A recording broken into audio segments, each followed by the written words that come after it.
Everybody, this is Coach Julio, and I have a message to America from an American who has been on the ground in Ukraine. If you have 1 minute or 2 minutes, please watch this video. Since 2022, I've witnessed the devastation firsthand. When people ask me if it's bad in Ukraine, I often hear disinformation they've been fed. After I correct them with facts validated by my 6 volunteer trips, the conversation always shifts to how can I help? Or at the very least, they leave with a better understanding of the reality of civilian life. Last night is one example of many. At least 2 people were killed, including a 1-year-old child and 18 injured in Kyiv after Russian drones and missiles attack on residential buildings.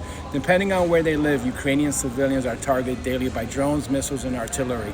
This includes farmers, doctors, individuals with disabilities, and babies. The occupiers do not discriminate. Russia's continued targeting of civilian infrastructure is a grave violation of international humanitarian law. My heartfelt condolences go out to the families and friends of those who needlessly lost their lives. Now let's talk about disinformation. Disinformation is a critical part of this war. I've observed that many mainstream media outlets are framing and omitting facts about Ukraine. Here are 2 crucial facts they often miss. Nearly 4 years ago, Putin chose war and invaded Ukraine, unleashing unspeakable violence. 2, if Russia stops fighting, the war ends, and if Ukraine stops, there is no Ukraine. Meanwhile, the invaders and their allies, including some elected leaders and paid influencers, are relentless in spreading propaganda.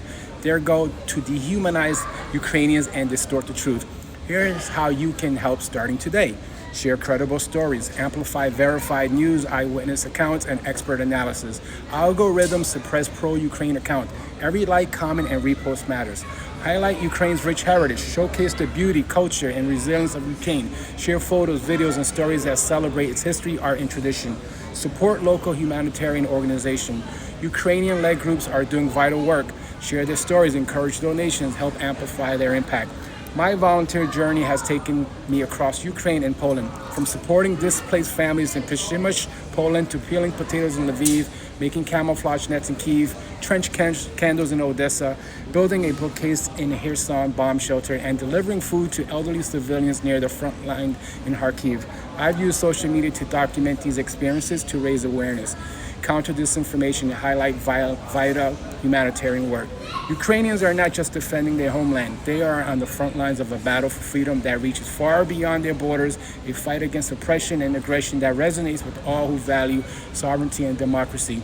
If you live in the U.S., EU, or an allied country, specifically the Coalition of the Willing, contact them.